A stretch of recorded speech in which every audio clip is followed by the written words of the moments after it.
Hello everyone, welcome back to homework corner. I hope you all are safe and healthy. आज हम करेंगे हिंदी की worksheet और ये हमारा पार्ट 5 है। तो चलिए बिना किसी देरी के शुरू करते हैं। नीचे दिए गए वाक्यों में विराम चिन्ह लगाइए। हमारा फर्स्ट है, वाह तुम कितने अच्छे हो। तो देखिए, जब भी हम किसी भी वाक्य में हैरानी, दुख, प्रशंसा या घृणा का भाव होता है तब हम कौन सा चिन्ह यूज करते हैं? ये वाला। इसे हम कहते हैं विस्मयादि बोधक चिन्ह। क्या बोलते हैं? विस्मयादि बोधक चिन्ह। तुम कितने अच्छे हो, उसके बाद हम लगाएंगे पूर्ण विराम। जब हमारा वाक्य खत्म हो जाता है तो उसके बाद हम क्या लगाते हैं? पूर्ण विराम।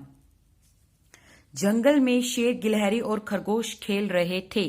तो देखिए, पूर्ण विराम तो यहाँ ऑलरेडी है, लेकिन जब हमें कहीं भी वाक्य में थोड़ी देर के लिए रुकना पड़े तो हम क्या लगाते हैं? अल्प विराम। ठीक है, क्या लगाएंगे हम?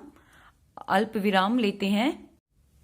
इंग्लिश में इसे कोमा कहते हैं, लेकिन हम क्या लगाएंगे? इसे हिंदी में अल्प विराम बोलते हैं। एक हाथी जंगल में घूम रहा था। तो यहां पे हम बाद में क्या लगाएंगे? पूर्ण विराम। बूढ़ा व्यक्ति धीरे धीरे चल रहा था। जब भी हमें किन्हीं दो शब्दों को जोड़ना हो तो उनके बीच में हम ऐसे डैश लगाते हैं। इसे हम बोलते हैं योजक चिन्ह। क्या बोलते हैं? योजक चिन्ह। तुम अभी तक सोए क्यों नहीं? तो देखिए, यहाँ पे प्रश्न किया जा रहा है कि तुम अभी तक क्यों नहीं सोए हो। तो यहां हम लगाएंगे प्रश्नवाचक चिन्ह। कौन सा लगाएंगे? प्रश्नवाचक चिन्ह। आइए अब आगे बढ़ते हैं। रेखांकित शब्दों के विलोम शब्द से रिक्त स्थान भरिए। देखिए, मीना को हर प्रश्न का ब्लैंक आता था। तो यहाँ पे प्रश्न का विलोम शब्द क्या हो जाएगा? उत्तर। मीना को हर प्रश्न का उत्तर आता था। योग्य अभ्यास से अस्वस्थ, सॉरी यहाँ पे आधा जो से आता वो लिखना मैं भूल गई हूं।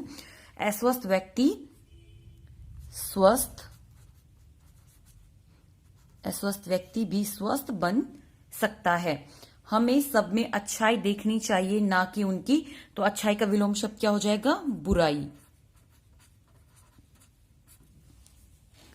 रमेश ने पास होने के लिए दिन ब्लैंक मेहनत की है। तो दिन का विलोम क्या होगा? रात। तो रमेश ने पास होने के लिए दिन रात मेहनत की है। हमारा अगला प्रश्न है, रेखांकित स्वरनाम शब्दों के सही भेद पर सही का निशान लगाइए। कौन आया है? तो यहाँ पे कौन जो है कौन सा स्वरनाम का भेद होगा? निश्चयवाचक होगा कि प्रश्नवाचक होगा कि निजवाचक होगा? तो यहाँ पे देखिए, क्वेश्चन पूछा जा रहा है तो ये होगा हमारा प्रश्नवाचक। ठीक है। अब नेक्स्ट हमारा, जो कहा वही करो। तो यहां पे देखिए, संबंधवाचक होगा। उसने कहा जो कहा है वही करो, यानी कि जो और वही जो शब्द वो आपस में संबंध दिखा रहे हैं। गेट पर कोई खड़ा है। तो यहां पर कोई खड़ा है, ये अनिश्चयवाचक सर्वनाम है, क्योंकि हमें पता ही नहीं है कि कौन खड़ा है। उसने कहा कि गेट पर कोई खड़ा है। मैंने उसे बहुत समझाया। तो यहाँ पे जो मैंने है वो रेखांकित है, तो ये हो जाएगा हमारा पुरुषवाचक सर्वनाम। ठीक है, कौन सा हो जाएगा? पुरुषवाचक सर्वनाम। इस हमारा नेक्स्ट क्वेश्चन है, दिए गए संज्ञा शब्दों को सही स्थान पर लिखिए। देखिए, आगरा, देश, बुढ़ापा, डर, हरियाली, क्रोध, सचिन, पक्षी, रामायण, सुंदरता, बच्चा और पुस्तक, ये सारे संज्ञा शब्द है, लेकिन इन्हें हमें अलग अलग स्थान पर लिखना है उनके भेद के अकॉर्डिंग। ठीक है, तो ये है हमारा व्यक्तिवाचक, जातिवाचक, भाववाचक। ठीक है, तो देखिए व्यक्तिवाचक में कौन कौन से नाम आएंगे।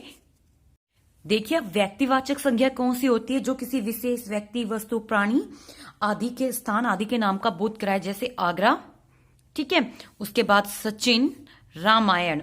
तो ये सारे व्यक्तिवाचक संज्ञा है। ठीक है, उसके बाद बुढ़ापा, ठीक है, डर, क्रोध, हरियाली, ये सब क्या हैं? ये सारे शब्द भाववाचक संज्ञा है, क्योंकि ये हमारे भाव, दशा, गुण, दोष आदि को दर्शा रहे हैं। उसके बाद है जातिवाचक संज्ञा, जिसमें बच्चा, ठीक है, पुस्तक, पक्षी, देश, ये शब्द हमारे जातिवाचक संज्ञा है।